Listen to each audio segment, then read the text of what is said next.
नमस्कार, news India आप देख रहे हैं। मैं आपके साथ सागर मिश्रा। एक बड़ी खबर आ रही है दिल्ली में। पीएफआई से जुड़ी बड़ी खबर। पीएफआई के 4 सदस्यों को गिरफ्तार किया गया है। प्रतिबंध के बाद ये पहली गिरफ्तारियां दिल्ली में। पीएफआई से जुड़ी बड़ी खबर। बैन लगाने के बाद भी लगातार शिकंजा कसा जा रहा है।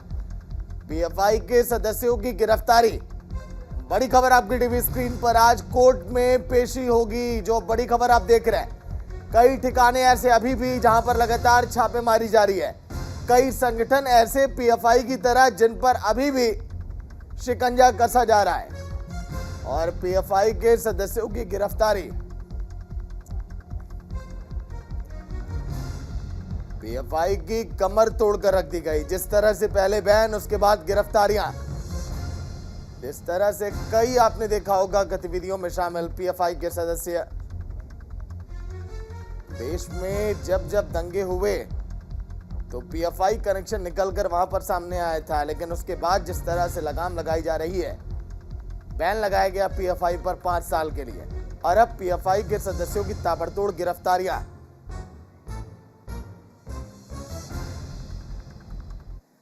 वहीं गुजरात के खेड़ा से एक बड़ी खबर आ रही है। नवरात्र के कार्यक्रम के दौरान पथराव किया गया है।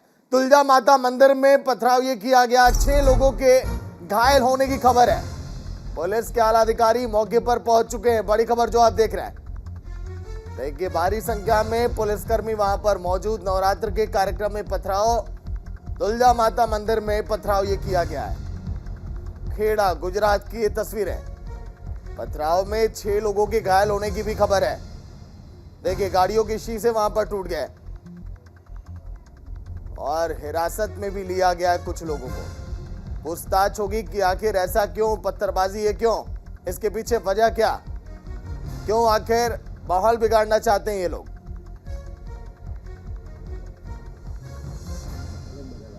उसका मानस 200-300 मानस था और आपका 200 मानस था। अभी गरबे चालू हुआ ना तो 200 मानस था और उसने 300 मानस ने उसको आपका टाटकी पड़े और लोगों को 10 से 11 मानस को लगाए हैं। वो पत्थर मारा करा और लकड़िया से तोड़ डाला, गाड़ी को नुकसान कराए, मंदिर पर कराए थोड़ा, ऐसा उसने कर दिया है। ऐसा नुकसान उसको मगज में था, क्या करने पड़ेगा। मकसद हिंदू समाज के लिए उसको ककड़ाट करने का तो महात्मा है।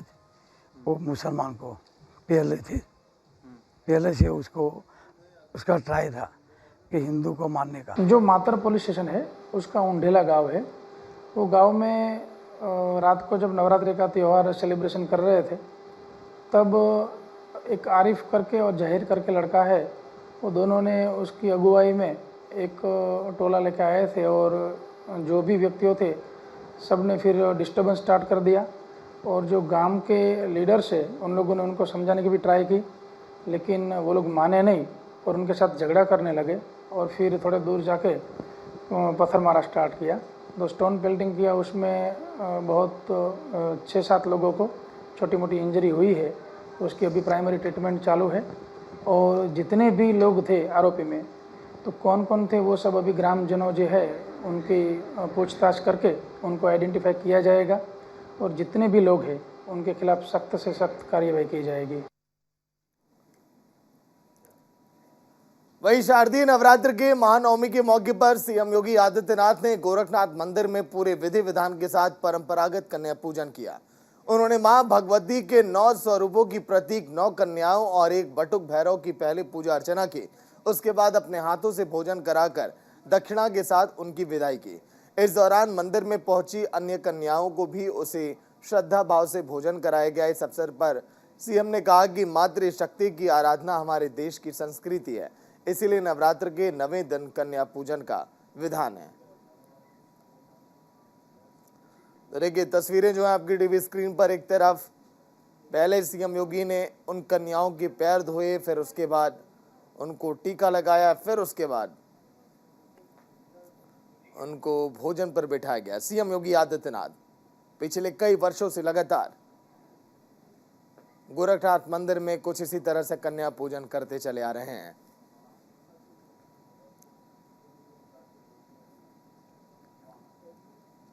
सत्य सनातन धर्म का पालन करते हुए दिखाई दे रहे हैं मुख्यमंत्री योगी आदित्यनाथ।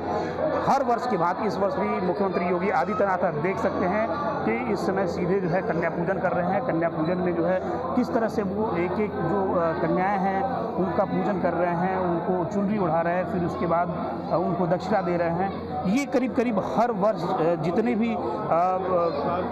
जितने भी समय से नवरात्रि, चाहे वो शारदीय नवरात्रि की बात करें या फिर वो चैत्र नवरात्रि की बात करें, हर एक नवरात्रि में सीएम योगी आदित्यनाथ जो है वो इस तरह से एक जो परंपरा है उसको निभाते हुए नजर आते हैं। कहीं ना कहीं से एक बड़ा संदेश देने की कोशिश करते हैं, क्योंकि देखिए अगर हम बात करें तो जहाँ पर राजधर्म है, जहाँ पे पूरा उत्तर प्रदेश है, पूरे उत्तर प्रदेश की जनता है, वहीं पर मुख्यमंत्री योगी आदित्यनाथ का ये जो दूसरा रूप है, पहला कोई ऐसा मुख्यमंत्री है उत्तर प्रदेश का जो निश्चित रूप से राजधर्म के साथ साथ अपने सत्य सनातन धर्म का भी पालन करता हुआ नजर आता है। और आप देख सकते हैं तस्वीरों में कि किस तरह से योगी आदित्यनाथ कन्या पूजन कर रहे हैं, बटुक भैरव का दर्शन कर रहे हैं। प्रदीपान श्रीवास्तव, न्यूज़ इंडिया, गोरखपुर। यह आयोजन मातृशक्ति के सम्मान से जुड़ा हुआ बहुत महत्वपूर्ण प्रश्न है और स्वाभाविक रूप से सनातन हिंदू धर्म की परंपरा में इसे सर्वोच्च महत्व दी गई है। इसीलिए वर्ष में 2 बार वासंती नवरात्रि और शारदीय नवरात्रि के रूप में सभी सनातन हिंदू धर्मावलंबी मातृशक्ति के प्रति सर्वोच्च सम्मान व्यक्त करने के लिए इन आयोजनों के साथ जुड़ता है। मैं पूरे प्रदेश वासियों को शारदीय नवरात्रि की इस पावन नवमी तिथि पर अपनी मंगलमय शुभकामनाएं देता हूं।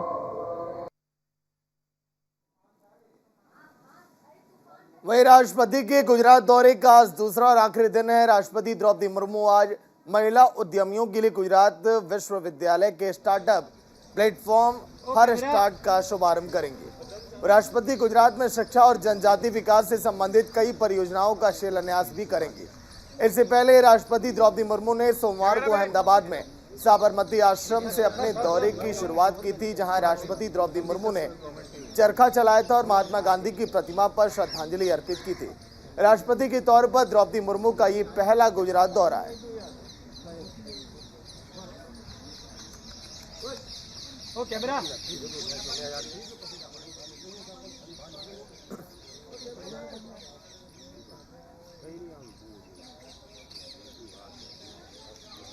हर स्टार्ट का शुभारंभ करेंगे आज राष्ट्रपति द्रौपदी मुर्मू। गुजरात में महामहिम आज दूसरा दिन गुजरात दौरे का।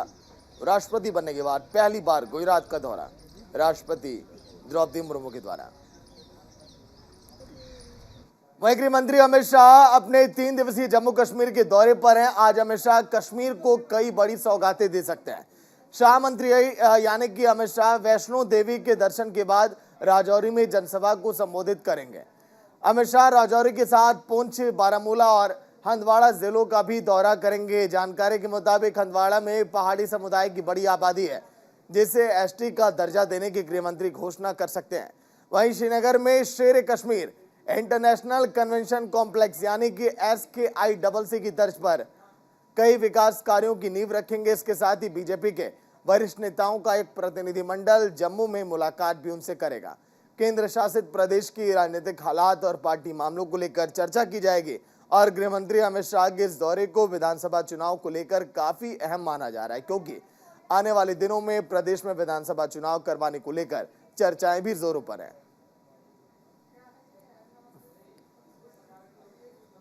तो लाइव तस्वीरें भी आपकी टीवी स्क्रीन पर। जम्मू कश्मीर के दौरे पर देश के गृह मंत्री अमित शाह, कई बड़ी सौगातें मिलने वाली हैं जम्मू वासियों को। देखिए, welcome Shri Amit Shah, home minister, इस तरह के पोस्टर और बैनर आपको दिख जाएंगे आज पंडाल में। राजौरी, पुंछ, बारामूला का दौरा करेंगे देश के गृह मंत्री अमित शाह। ये दौरा काफी अहम, क्योंकि हाल ही में जिस तरह से सियासी हलचल घाटी में बढ़ी है, उसको देखते हुए बीजेपी इस दौरे को काफी अहम मान रही है, क्योंकि तमाम कार्यकर्ताओं में जोश भरने की पूरी आस है कोशिश अमित शाह के इस दौरे से।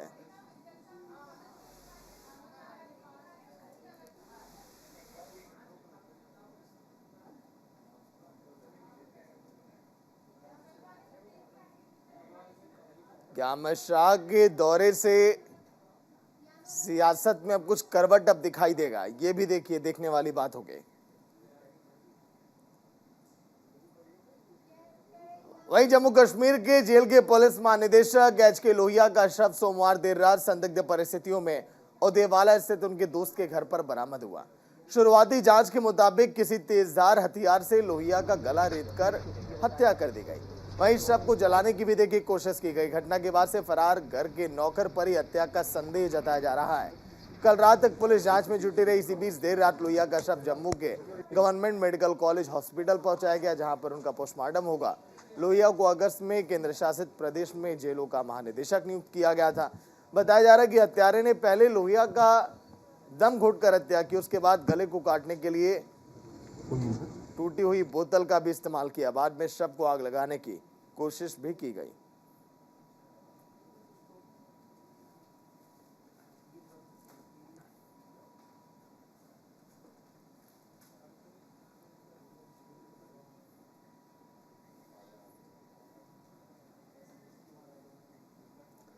वहीं राजस्थान में सियासी संग्राम के बाद एक बार फिर से सीएम गहलोत एक्टिव मोड में अब दिखाई दे रहा है। साल 2023 में होने वाले विधानसभा चुनाव को लेकर सीएम गहलोत तैयारी अब करते हुए नजर आ रहे हैं। शायद यही वजह है कि सीएम अशोक गहलोत ने हाल ही में 5 दिनों में प्रदेश के 18 जिलों का दौरा कर डाला। वहीं सीएम गहलोत आज सुबह 11:30 पर बजट 2022-23 में की गई घोषणाओं के क्रियान्वयन को लेकर सेक्रेटरीज के साथ सचिवालय में समीक्षा बैठक भी करेंगे।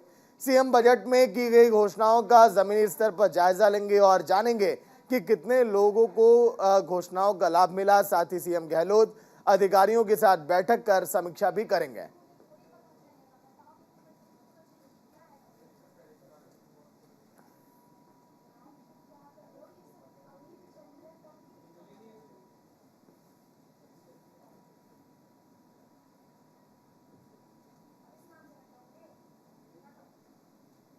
वहीं हैदराबाद पुलिस ने आतंकी साजिश का पर्दाफाश किया। पुलिस ने शहर के महलकपेट से आईएसआई से जुड़े 3 संदिग्ध आतंकियों को गिरफ्तार किया है।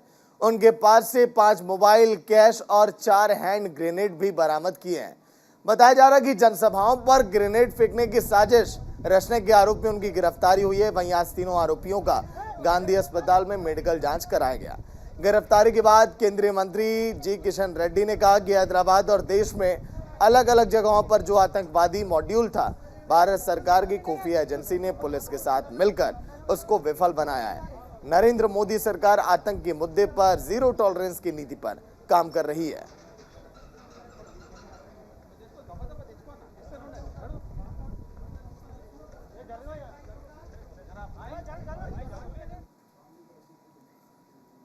वहीं ओडिशा के बरहामपुर में पुलिस को एक बड़ी सफलता हाथ लगी है। गोलंधरा पुलिस ने बड़ी कार्रवाई करते हुए करीब 3.10 करोड़ रुपए के सोने और चांदी के गहने जब्त किए हैं, जिन्हें अवैध रूप से तमिलनाडु से बरहामपुर लाया जा रहा था। बरहामपुर के एसपी सरवना विवेक एम ने कहा कि सुरला चौक पर राष्ट्रीय राजमार्ग 16 पर वाहनों की जांच के दौरान पुलिस ने तमिलनाडु पंजीकरण एक कार को हिरासत में लिया।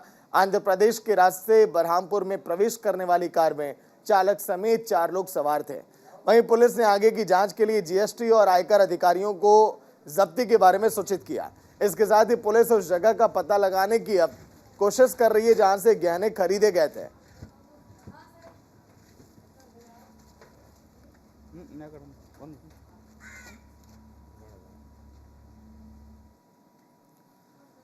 वहीं तमिलनाडु के त्रिची कोट्टिवासल इलाके के एक बाजार में हीलियम टैंक विस्फोट हुआ, जिसमें एक की मौत हो गई और कई लोग घायल हो गए। घटना बाजार की दुकानों में लगे सीसीटीवी कैमरे में रिकॉर्ड हो गई। वहीं त्रिची पुलिस ने मौके पर पहुंचकर मृत व्यक्ति की पहचान रवि के रूप में की। उसके साथ ही पुलिस ने मामला दर्ज कर जांच अब शुरू कर दिया। पुलिस उस बैलून विक्रेता की तलाश कर रही है जिसका हीलियम टैंक फट गया।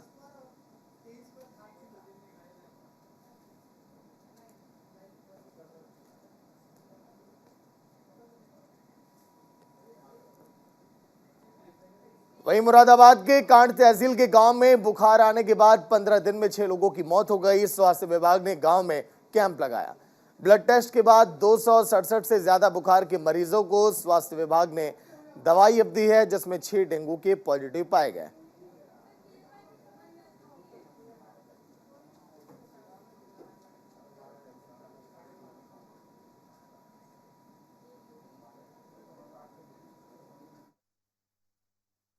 हमें कुछ समाचार पत्रों के माध्यम से और कुछ लोगों ने बताया था कि यहाँ पे कुछ मृत्यु हुई हैं, तो उसके लिए हमारे जो अधीक्षक प्रभारी कांट हैं उन्होंने यहाँ टीम पिछले 3 दिन से पहले ही भेजी थी और कल भी आई थी। जो मृत्यु हुई हैं हमने उनका सत्यापन किया है और सत्यापन में ये बात निकल के आई है कि जो डेथ हैं वो बुखार और डेंगू से ना हो के अन्य कारण उनके रहे हैं, ठीक है। और रही बात, लेकिन गांव में बुखार के हमें कई मरीज मिले हैं, इसके लिए हम 3 दिन से लगातार यहाँ टीम भेज के कैंप करा रहे हैं। जैसा कि सर ने बताया कि जिन लोगों की मृत्यु हुई है वो डायरेक्टली लिंक्ड फीवर से या डेंगू से नहीं थे। बाकी जिन लोगों का बुखार चल रहा है उनका हम स्क्रीनिंग कर रहे हैं कि क्या कारण है। तो कल भी कुछ 2 पेशेंट पॉजिटिव आए थे, उनमें से एक को जिला अस्पताल रेफ़र भी किया था। आज हमारे पास 4 पेशेंट आए हैं, उनका सर्विलेंस पे भी रखा जा रहा है। और वहीं कानपुर के ग्रीन पार्क स्टेडियम में 2 सियासी दुश्मनों के बीच फ्रेंडली क्रिकेट मैच का आयोजन किया गया, जिसमें एक और यूपी के समाजवादी पार्टी के विधायक थे तो दूसरी ओर बीजेपी के विधायक। इस फ्रेंडली क्रिकेट मैच में दोनों दलों के विधायकों ने एक दूसरे के छक्के छुड़ाने में कोई कोर कसर नहीं छोड़ी।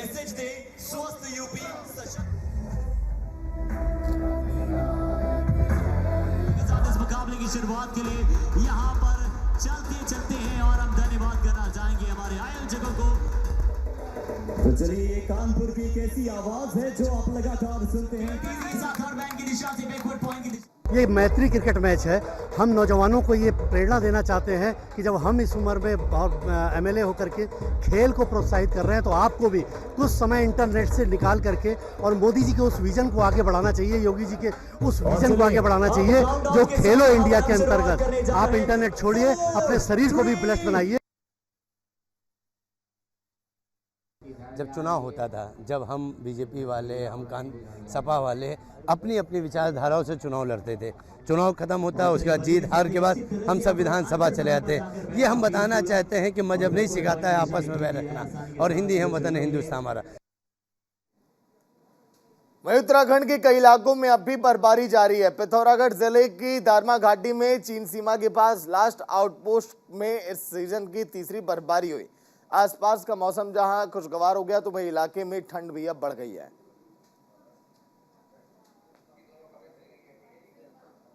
ये पिथौरागढ़ उत्तराखंड की तस्वीर, जहां पर हो रही है बर्फबारी।